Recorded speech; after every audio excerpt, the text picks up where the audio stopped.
Hi hello welcome back to my channel passion cakes. నేనైతే నా ప్యాషన్ని follow అవుతున్నా. మరి మీరు ఇది వచ్చేసి నైట్ అసలు పవర్ కట్ అయిపోయిన తర్వాత తీసానండి. ఈ చిన్న క్లిప్పింగ్ అయితే మీకు ఫుల్ వీడియో తీద్దామంటే అసలు పవర్ లేదనమాట నేను కేక్ చేసే టైంలో. సో సారీ, ఆ రెసిపీ అంతా కూడా నేను కేక్ రెసిపీ కాదులేండి. ఇక్కడ మెయిన్ విషయం వచ్చేసి డోనట్స్ అనమాట. నేనైతే డోనట్స్ సూపర్ రివ్యూస్ వచ్చాయి. మీకు ఆ రివ్యూస్తో పాటు మంచి రెసిపీ అయితే షేర్ చేయబోతున్నాను విత్ చాలా టిప్స్ అండ్ ట్రిక్స్తోన. మీరు మాత్రం ఎండ్ వరకు స్కిప్ చేయకుండా చూడండి. కాస్త లెంతీగానే ఉంది వీడియో, బట్ డోనట్స్ కదండి, కొంచెం ప్రాసెస్ అయితే ఉంది. సో మీకు నీట్గా టిప్స్ అన్ని ఇంపార్టెంట్ విషయాలన్నీ షేర్ చేయాలన్న ఉద్దేశంతోన కొంచెం నిదానంగా అయితే చెప్తున్నాను.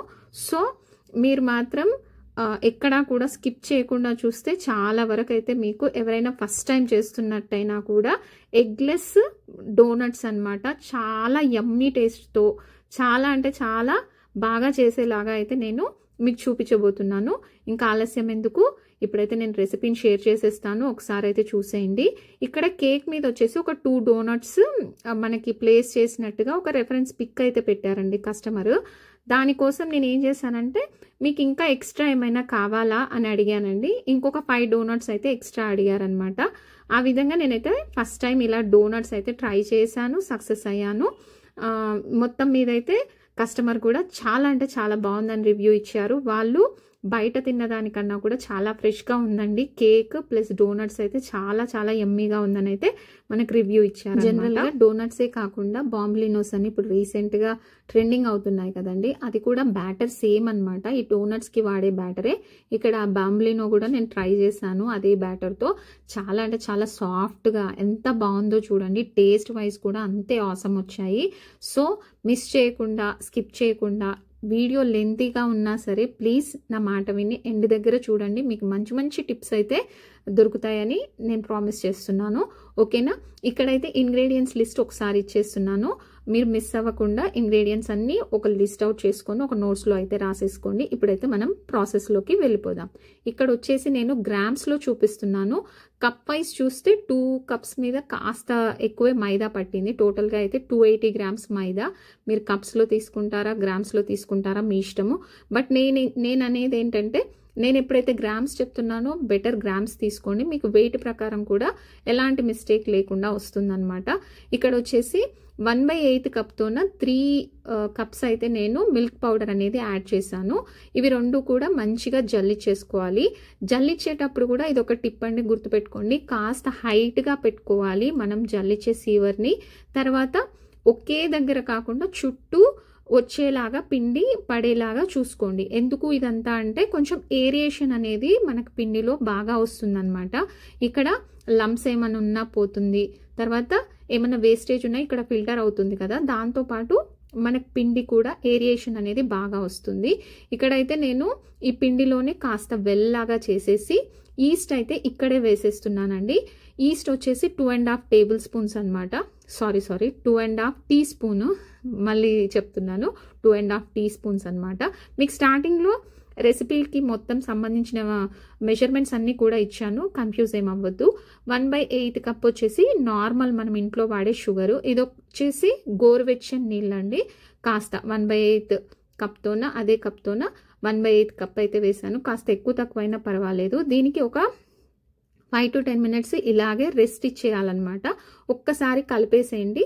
మనకు ఆ ఈస్ట్ అనేది బబుల్స్ వచ్చాయి అంటే మనకి పిండి అనేది సక్సెస్ అవుతుంది అనేది ఇక్కడే మనకి అర్థమైపోతుంది అనమాట. ఈ డవ్ కలుపుకోవడము ఇదంతా కూడా చాలా అంటే చాలా నేను చూపించిన స్టెప్ ఎక్కడ మిస్ అవ్వకుండా చూసుకోండి. ఎందుకు అంటే ఇక్కడ మీరు ఒకటి గమనించాలి, సాల్ట్ వేసేసానండి. సాల్ట్ మాత్రం ఈస్ట్తో వేయొద్దు. సాల్ట్ ఈస్ట్ కలిస్తే మనకి ఈస్ట్ అనేది యాక్టివేట్ అవ్వదనమాట. సో సైడ్కి మనము బ్యాటర్లో వేసుకోవాలి. దాంతోపాటే ఇక్కడ 1/2 కప్ అయితే పెరుగు యాడ్ చేస్తున్నాను. ఇక్కడ ఎగ్లెస్ కాబట్టి పెరుగు యాడ్ చేస్తున్నాను. లేదు అనుకుంటే మీరు ఒక ఎగ్ అయితే యాడ్ చేసుకోవచ్చు అనమాట, అది మీ ఇష్టం. నేనైతే ఇక్కడ ఎగ్లెస్ చేస్తున్నాను కాబట్టి 1/2 కప్ అయితే పెరుగు వేస్తున్నాను. యాక్చువల్గా క్లిప్పింగ్స్ ఆన్ ఆఫ్ మోడ్ నేను తప్పుగా తీసాను, సో అవి క్లియర్గా మీకు కనిపించలేదు. బట్ నేను చెప్తున్నాను కదా, 1 టీ స్పూన్ అయితే సాల్ట్, కర్డ్ ఈ విధంగా అయితే పిండిలో యాడ్ చేసుకోవాలి. ఈస్ట్ మీద అయితే యాడ్ చేసుకోకండి. ఓకేనా? ఇక్కడ వచ్చేసి దీన్ని మనము ముందుగా క్రమ్స్ లాగా కలిపేసుకోవాలి. ఈస్ట్ వేసాక మాత్రం ఒక 5 మినిట్స్ అయితే రెస్ట్ ఇవ్వాలండి. దాన్ని వదిలేసేసేయండి అలా. అప్పుడు ఈ ఈస్ట్ అనేది యాక్టివేట్ అవుతుంది. మీకు ఏంటంటే సింపుల్గా చూపిస్తున్నానండి. ఈస్ట్ వేరేగా, తర్వాత పిండి వేరేగా, ఇవన్నీ కాకుండా ఒకే బౌల్లో వచ్చేలాగా చూపిస్తున్నాను. ఇక్కడ వచ్చేసి చూస్తున్నారు కదా, కొంచెం జెంటిల్గా కలపాలండి. మనం ఏదో చపాతీ పిండి కలిపినట్టుగా, మైదా పిండి పరోటా కలిపినట్టుగా ఎక్కువసేపు నీడ్ చేయొద్దు. కొంచెం హల్కా ఫుల్కా అంటాం కదా, లైట్గా కలిపేసుకోవాలన్నమాట. బట్ ఇక్కడ చూసారా, మనకైతే ఇంకా తడి సరిపోలేదన్నమాట. సో నాకు మొత్తంగా అయితే 1/2 కప్ మిల్క్ పట్టాయండి. అయితే అంతా ఒకేసారి వేయకుండా ఈ విధంగా 1/2 కప్ ఒకసారి, మళ్ళీ అవసరమైనప్పుడు చూస్తూ వేసాను. బట్ టోటల్గా అయితే నాకు 1/2 కప్ పట్టింది. బట్ మీరు కూడా స్లోగా యాడ్ చేసుకోండి. అంతా ఒకేసారి యాడ్ చేశారనుకోండి, మరీ ఎక్కువైనా కూడా మళ్ళీ మనం మైదా అలా వేసుకుంటూ ఉండాల్సి వస్తుంది. సో బెటర్ కొద్దిగా యాడ్ చేసుకోండి. అప్పుడు మీకు పర్ఫెక్ట్ డవ్ అయితే రెడీ అయిపోతుంది అనమాట. చూస్తున్నారు కదా, నాకు కొంచెం ఇంకా మొత్తం కూడా ముద్దలాగా అవ్వట్లేదు అనమాట. ఇంకొకటి గమనించాల్సిన విషయం ఏంటంటే, ఇది మనకి మామూలుగా చపాతీ పిండిలాగా ఫస్టే మనకి ముద్దలాగా అవ్వదండి. ఇంకొకటి ఇలా చిపకే ఉండాలన్నమాట. అంటే చేతికి అంటుకునే విధంగానే మనకి ఫస్ట్ స్టార్టింగ్లో కలిపేప్పుడు ఉండాలి. లేదు అంటే మనకి ఆ బ్రెడ్ టెక్స్చర్ అనేది పర్ఫెక్ట్గా రాదనమాట. చూస్తున్నారు కదా, మొత్తం కలిపినా కూడా ఇంకా చాలా చేతికి అంటేస్తుంది. స్టార్టింగ్లో అయితే ఇలాగే ఉండాలి. ఇదే మనకి ఒక సైన్ అనమాట. ఇక్కడ వచ్చేసి అసలు కథ షురు అవుతుంది. ఏంటి అనుకుంటున్నారా, దీన్నైతే మనం బాగా అంటే బాగా నీడ్ చేయాలన్నమాట. నేను మీకు ఇక్కడ 3 పద్ధతుల్లో చూపిస్తున్నాను. మీకు ఏది పాసిబిలిటీ ఉంటే అది చేయండి. ఇక్కడైతే నేను హ్యాండ్ బీటర్లో మనకి పిండి కలిపే బ్లేడ్స్ వస్తాయి కదండి, ఇప్పుడు నేను చూపించిన బ్లేడ్స్, వాటితో అయినా కలపండి. లేదు మాకు బీటర్తో రాదండి అనుకుంటే ఈ విధంగా అదే పిండిని ప్లాట్ఫామ్ మీద వేసుకొని నేను పక్కకు చూపిస్తున్న విధంగా స్ట్రెచ్ అండ్ ఫోల్డ్ అయినా చేయొచ్చు. లేదు మా దగ్గర స్టాండ్ మిక్సర్ ఉంది అనుకునే వాళ్ళు ఈ విధంగా స్టాండ్ మిక్సర్లో అయినా వేసేసుకోవచ్చు. మరి మనకు పిండి రెడీ అయిందని ఎలా తెలియాలి అంటే, ఇప్పుడు మీకు ఇంతకుముందు చూపించిన, ఇప్పుడు ఇది ఇక్కడ అంటుకుంటుంది కదండి బౌల్కి, బట్ ఇక్కడ చూసారా అసలు అంటుకోవట్లేదు అనమాట. బౌల్కి అనేది అసలు అంటుకోవట్లేదు. సో మనకి ఈ విధంగా వచ్చిందంటే మంచిగా గ్లూటెన్ ఫామ్ అయినట్టు. మనకి గ్లూటెన్ ఫామ్ అయినట్టు కూడా ఇలా కాస్త లాగితే లైట్కి పెట్టి చూస్తే మనకు లైట్ అనేది బటర్ పేపర్లో లాగా కనిపించాలన్నమాట. దాన్ని గ్లూటెన్ విండో అంటాము. మీకు అప్పుడు అది కరెక్ట్గా మనకి బాగా కలిసిపోయినట్టు అనమాట. అంటే మనము నీడ్ చేయడం ఆపేసేయచ్చు అనమాట. మీకు ఎలా పాసిబిలిటీ ఉంటే అలా చేసేయండి. ఇప్పుడైతే మీరు ఇక్కడ నేను బటర్ యాడ్ చేస్తున్నాను. ఒకవేళ మీ దగ్గర బటర్ అవైలబుల్గా లేకపోతే ఆయిల్ అయినా యాడ్ చేసుకోవచ్చు. మొత్తంగా వచ్చేసి 1/2 కప్ బటర్ అనమాట. బట్ నేను 2 టైమ్స్ యాడ్ చేస్తున్నాను బటర్ అనేది. ఈ విధంగా పర్ఫెక్ట్గా మనకు గ్లూటెన్ ఫామ్ అయిన తర్వాత బటర్ అనేది యాడ్ చేసుకోవాలి. మీ ఇష్టం స్టాండ్ మిక్సర్లో యాడ్ చేసినా సరే, నేను already stretch and fold method చూపించాను కదా, మీకు పిండి రెడీ అయిన తర్వాత అలా అయినా సరే లాస్ట్లో 2 టైమ్స్గా యాడ్ చేసుకోవాలండి. అట్ ఏ టైం మొత్తం బటర్ యాడ్ చేసుకోవద్దు. ముందు ఒక 1/8 కప్ అంటే 1/2 కప్పు, తర్వాత మళ్ళీ ఇంకొక 1/2 కప్, అయితే 1/2 కప్ కాదు 1/8 కప్పు, టోటల్గా వచ్చేసి 1/2 కప్ అనమాట. నేను ఒక 1/2 కప్ ఆల్రెడీ యాడ్ చేశాను. ఇది సెకండ్ టైం అనమాట. మొత్తం చూసారా అసలు ఎంత బాగా వచ్చిందో పిండి అయితే. మనకి ఆ పిండి టెక్స్చర్ చూస్తేనే అర్థమైపోతుంది అనమాట. డోనట్స్ అనేవి ఇంకా బాగా వచ్చేస్తాయి అనే ఫీలింగ్ వచ్చేస్తుంది. ఇక్కడైతే ఇంకా నేను ప్రూఫింగ్ అయితే వదిలేయలేదండి పిండి. ఈ విధంగా బటర్ కూడా యాడ్ చేసిన తర్వాత దీన్ని మనము ఒక 1 అవర్ మంచి వెచ్చటి ప్రదేశంలో వదిలేస్తే మనకైతే ప్రూఫింగ్ అనేది అవుతుంది. మీకు చెప్పాను కదా ఆల్రెడీ, స్ట్రెచ్ అండ్ ఫోల్డ్ మెథడ్లో అయితే కూడా చేసేసుకోవచ్చు. మీకు ఎలా పాసిబుల్ అయితే అలా చేసేసుకోండి. చూసారా అసలు చేతికి అనేది అంటట్లేదు. నేను అదే బౌల్లో వేసేసి ఈ విధంగా క్లింగ్ ర్యాప్ అయితే చుట్టేశాను. ఒకవేళ మీ దగ్గర క్లింగ్ ర్యాప్ లేదు అనుకుంటే మంచిగా ఏదన్నా నాప్కిన్, అంటే తడిది కాదండి పొడిదే, వెట్ది కాదు, డ్రై నాప్కిన్ ఏదైనా తీసుకొని కవర్ చేసేయండి, గాలి దాంట్లోకి పోకుండా. సో ఈ విధంగా అయితే క్లింగ్ ర్యాప్ చేసేసి నేనైతే ఓవెన్లోనే పెట్టేశానండి. ఓవెన్ ఆన్ చేయలేదు, బట్ ఓవెన్లో అయితే ఊరికే పెట్టేశాను అనమాట. ఈ విధంగా 1 అవర్ రెస్ట్ ఇచ్చిన తర్వాత మంచిగా డబల్ అయింది చూడండి. ఈ విధంగా డబల్ అవ్వడానికి నాకు 1 అవర్ పట్టింది. ఇది మాత్రం వెదర్ కండిషన్స్ మీద డిపెండ్ అయి ఉంటుందండి. సో మీ వెదర్ని బట్టి మీకు ఒక్కొక్కసారి 45 మినిట్స్కే అవ్వచ్చు, కొంతమందికి 1 అవర్కే అవ్వచ్చు, లేదు అంటే ఇంకా అంతకన్నా ఎక్కువ టైం కూడా పట్టొచ్చు. దాంట్లో మాత్రం కొంచెం గమనించుకోవాలి. తర్వాత ఈ విధంగా సిలికాన్ మ్యాట్ మీద అయితే కాస్త పొడి మైదా అయితే వేసేసుకొని ఈ విధంగా అయితే నేను ఫ్లాట్గా రుద్దేసుకున్నాను అనమాట. మీరు డైరెక్ట్గా అయినా కూడా చేసేసుకోవచ్చు, సిలికాన్ మ్యాటే అవసరం అయితే ఏం లేదు. ఇక్కడైతే నేను ఒక మూత తీసుకున్నానండి. ఇది వచ్చేసి 8.5 ఇంచెస్ ఉంది డయామీటర్ వచ్చేసి. తర్వాత 8.5 అంటే 3 ఇంచెస్ అనుకోండి. సెంటర్లో పెట్టే హోల్ వచ్చేసి 1 ఇంచ్ లాగా చూసుకోండి. అంటే సెంటీమీటర్లో అయితే 2 సెంటీమీటర్స్. అవి కూడా నేను మెజర్మెంట్స్ అయితే పైన మెన్షన్ చేశాను చూడండి. మీరు ఇంతకన్నా పెద్దగా చిన్నగా చేయాలి అనుకుంటే మీ ఇష్టము. యాక్చువల్గా మార్కెట్లో అయితే డోనట్ కట్టర్ అని కూడా దొరుకుతుంది. బట్ దానికన్నా కూడా నాకు ఇదే పర్ఫెక్ట్గా వస్తుంది అనిపించింది అనమాట. సో మీ ఇష్టం అండి, మీకు ఎలా పాసిబుల్ అయితే అలా చేయండి. టోటల్గా అయితే ఇక్కడ నేను 1 ఇంచ్ కోసం అయితే ఈ విధంగా N1 నాజిల్ ఉంటుంది కదండి, మరి నూర్ నాజిల్ అయితే చిన్నగా ఉంటుంది. ఈ విధంగా N1 నాజిల్ కానీ కొంచెం పెద్ద సైజు నాజిల్ అయితే మనకు పర్ఫెక్ట్ 1 ఇంచ్ ఉందన్నమాట. అది దాన్ని పెట్టయితే ఇలా కట్ చేశాను. ఇవే వాడాలి అని రూల్ ఏం లేదు. మీ దగ్గర ఎక్విప్మెంట్ అంటే మీ దగ్గర వేరే ఏవైనా మూతలు ఉంటాయి కదా, వాటినైనా వాడేసేయచ్చు అనమాట.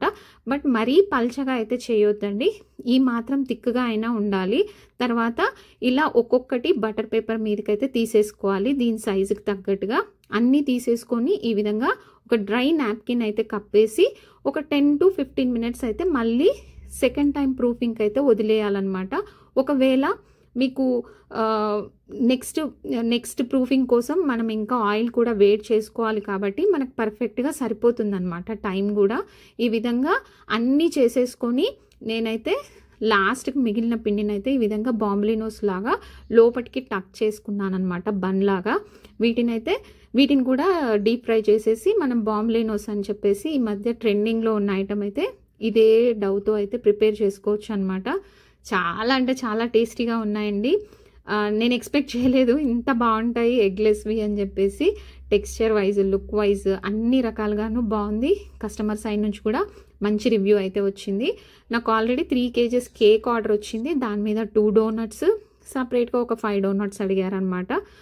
దానికోసం గాను ఈ విధంగా మీకోసం అయితే రెసిపీ మొత్తం చేసి చూపిస్తున్నాను ఫ్రెండ్స్.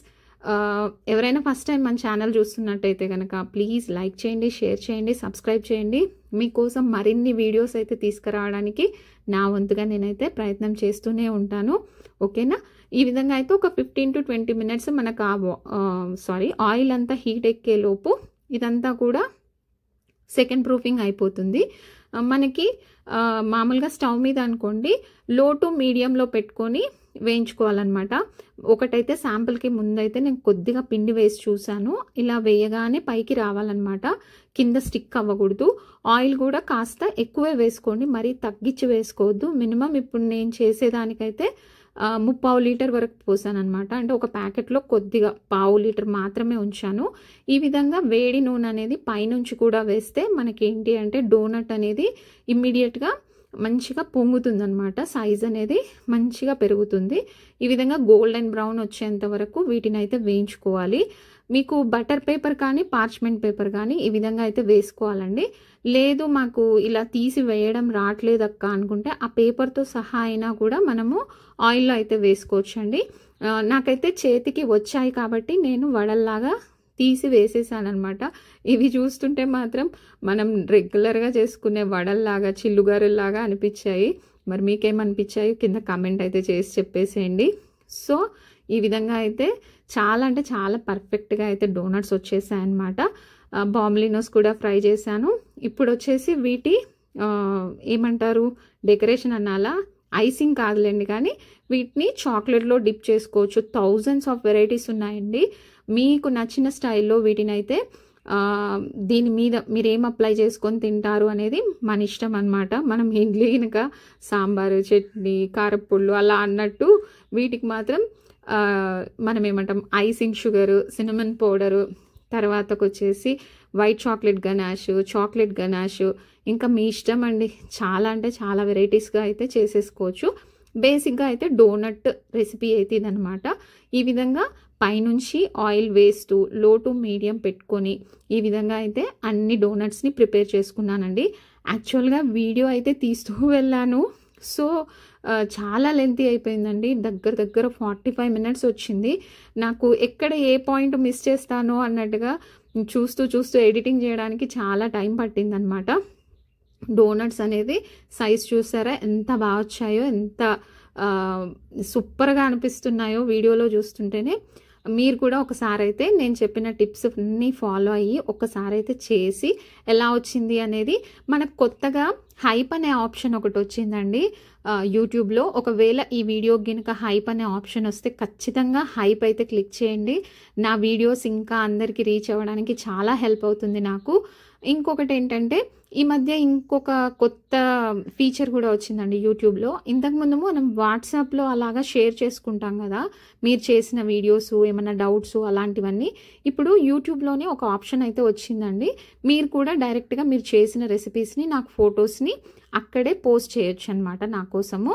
సో ఎవరైనా నా రెసిపీస్ ఇప్పటి నుంచి ట్రై చేసిన వాళ్ళు ఉంటే అక్కడే డైరెక్ట్గా నాతో షేర్ చేసేసుకోండి. నేనైతే చాలా అంటే చాలా హ్యాపీగా ఫీల్ అవుతాను. ఓకేనా. ఇది వచ్చేసి క్యాస్టర్ షుగర్ అండి. క్యాస్టర్ షుగరే తీసుకోవాలి, షుగర్ పౌడర్ అయితే వద్దు. దీనికి స్పెషల్గా నేనైతే ఇక్కడ ఒక 3 వెరైటీస్లో డెకరేషన్ అయితే చూపిస్తున్నాను అనమాట. ఇక్కడ వచ్చేసి ఇది క్యాస్టర్ షుగర్. ఇది ఫ్లేవర్ సింపుల్గా ఇలా అయినా మనం డస్టింగ్ చేసుకోవచ్చు. లేదు అంటే నేను కొంచెం సినమన్ పౌడర్ అనేది యాడ్ చేస్తున్నాను, ఇంకొంచెం టేస్టీగా ఉండడం కోసం. మా వారికి అయితే తెగ నచ్చేసింది ఈ సినమన్ పౌడర్ క్యాస్టర్ షుగర్ది అయితే. పిల్లలకేమో చాక్లెట్వి నచ్చాయన్నమాట. అంతేగా పిల్లలకైతే చాక్లెట్, పెద్దవాళ్ళకైతే ఈ విధంగా క్యాస్టర్ షుగర్, సినమన్ పౌడర్ వేసి ఇచ్చేయండి. అసలు ఎంత బాగా రివ్యూ వస్తుందో మీరే చూడండి. ఈ విధంగా అయితే నేను అన్ని డోనట్స్, బాంబ్లినోస్ అయితే ప్రిపేర్ చేసేసి పక్కన పెట్టేసుకొని కొన్నింటికి ఇలా కొన్నింటికి అలా డెకరేషన్ అయితే చేశాను. 3 kgs చాక్లెట్ కేక్కి చాక్లెట్ ఓవర్లేడెడ్ కేక్ లాగా ఆర్డర్ వచ్చిందనమాట. దాని మీద ఉన్న డోనట్స్ కోసం అయితే ఈ విధంగా ఆర్డర్ తీసుకొని మీకోసం రెసిపీ చూపించాలన్న ఉద్దేశంతో డోనట్స్ అయితే చేశానన్నమాట. సో నా టిప్స్ అన్నీ మీకు హెల్ప్ అవుతాయని అనుకుంటున్నాను. ఇప్పటివరకు ఎవరికైనా పర్ఫెక్ట్గా రెసిపీ రాని వాళ్ళు ఉంటే మాత్రం ఖచ్చితంగా ఇవన్నీ ఫాలో అవుతూ చేయండి. ఖచ్చితంగా అంటే ఖచ్చితంగా వస్తుంది మీకు. ఇందులో వచ్చేసి ఒక స్క్యూవర్ కానీ లేదు అంటే మనము బీటర్ వాడతాం కదండి, హ్యాండ్ బీటర్. దాన్ని అయితే నేను గుచ్చి చాక్లెట్ అయితే ఫిల్ చేశాను అనమాట. ఫస్ట్లో మీకు వీడియో చూపించాను కదా. మీకు ఈ చాక్లెట్ గనాష్ రెసిపీ అయితే ఇంకొక వీడియోలో చూపిస్తానండి. ఇక్కడే మొత్తం చూపించాలంటే వీడియో చాలా అంటే చాలా లెంతీ అయిపోతుంది. సో ఈ రెసిపీ మాత్రం మీకు నెక్స్ట్ షేర్ చేస్తాను. ఇక్కడైతే మళ్ళీ చూపిస్తున్నాను చూడండి. డోనట్స్ అనేవి ఈ విధంగా డిప్ చేసేసుకొని తర్వాత మన ఇష్టం, ఇంకా స్ప్రింకిల్స్, మళ్ళీ వైట్ చాక్లెట్ గనాష్తో డెకరేట్ చేసుకుంటారా ఇంకా మన ఇష్టము. బట్ ఎప్పుడు బేకరీస్లో చూడడమే తప్పితే ఇంట్లో కూడా చేసుకొని చూసుకోవడం ఇదే ఫస్ట్ టైం అనమాట. నాకైతే ఏదో కళ్ళకు విందుగా ఉంది ముందు తినడానికన్నా కూడా. చాలా మనసు చాలా హ్యాపీగా అనిపించింది అనమాట. కొన్నిసార్లు అంతే కదండి, కొంతమందికి కొన్ని పనులు చేస్తే స్ట్రెస్ రిలీఫ్ లాగా ఉంటుంది చూడండి, అలాగనమాట నాకు ఈ బేకింగ్ అనేది. మరి మీకు కూడా అంతే అనుకుంటున్నాను. ఈ విధంగా అయితే వైట్ చాక్లెట్ గనాష్, తర్వాత చాక్లెట్ గనాష్, ఇవి రేషియోస్, దీని రెసిపీ కూడా నెక్స్ట్ షేర్ చేస్తాను. వెయిట్ చేస్తూ ఉండండి. ఇది కాస్త అంటకపోయేసరికి మళ్ళీ నేను ఏం చేశానంటే డబల్ బాయిలింగ్ మెథడ్లో అయితే కాస్త మళ్ళీ వేడి చేశాక దీన్ని అయితే డిప్ చేశాను అనమాట. డైరెక్ట్గా చేత్తో కూడా పెట్టడానికి ట్రై చేశాను కానీ అంత బాగా రాలేదు. సో మళ్ళీ ఒకసారి రీహీట్ చేసేసి మళ్ళీ డిప్ చేశాను. సో పర్ఫెక్ట్గా వచ్చింది తర్వాతకైతే. ఈ విధంగా ఫైనల్గా అయితే మన డోనట్స్ అండ్ బాంబ్లినోస్ అయితే ప్రిపేర్ చేసేసాను ఫ్రెండ్స్. చాలా అంటే చాలా యమ్మీగా వచ్చాయి. టేస్ట్ వైజ్, లుక్ వైజ్ అన్ని రకాలుగాను. ఇంకొకటి ఏంటంటే ఇది మనం చేసుకొని మనం చెప్పుకోవడం కాదు, కస్టమర్ కూడా అంతే మంచి రివ్యూ ఇచ్చారనమాట. ఫైనల్గా అయితే స్ప్రింకిల్స్తో డెకరేట్ చేశాను. డైరెక్ట్గా స్పూన్తో వేద్దామని చూశాను కానీ అంత బాగా రాలేదనమాట. సో మళ్ళీ పైపింగ్ బ్యాగ్లోకి అయితే వేసుకొని మంచిగా డ్రిజిల్ చేశాను వైట్ చాక్లెట్ గనాష్ అనేది. సో మీరు కూడా ఖచ్చితంగా డెఫినెట్గా ట్రై చేసి మాత్రం ఎలా వచ్చిందో మెన్షన్ చేస్తారని మరీ రిక్వెస్ట్ చేస్తున్నాను. ఈ రోజుకైతే ఇంతేనండి. మరొక మంచి వీడియోలో కలుసుకుందాం. యాక్చువల్గా అయితే ఇది 70 to 80 rupees per each donut అయితే మనం సెల్ చేసుకోవచ్చు అండి. బాంబలినోస్ అనేది సైజ్ మీద డిపెండ్ అయ్యి ఉంటుంది. నేను ఇక్కడ ఏంటంటే లాస్ట్ బ్యాచ్ మిగిలిన బ్యాచ్ చేశాను కాబట్టి నేను ఇంకా వీటి కాస్ట్ అయితే చెప్పట్లేదు. అవి కూడా అంతే అనుకోండి, సైజ్ పెద్దగా చేస్తే కొంచెం అప్పుడు 70 to 80 రూపీస్ అయితే పెట్టి సెల్ చేసుకోవచ్చు. మరి మీ ఏరియాలో ఎంత రేటుకు దొరుకుతాయో అది కూడా ఒకసారి అయితే నాకు కామెంట్ చేసి చెప్పండి ఫ్రెండ్స్. ఓకేనా? ఈ రోజుకైతే ఇంతేనండి. మరొక మంచి వీడియోలో మళ్ళీ కలుసుకుందాం. అంతవరకు అయితే ఉంటా. బాయ్ అండి.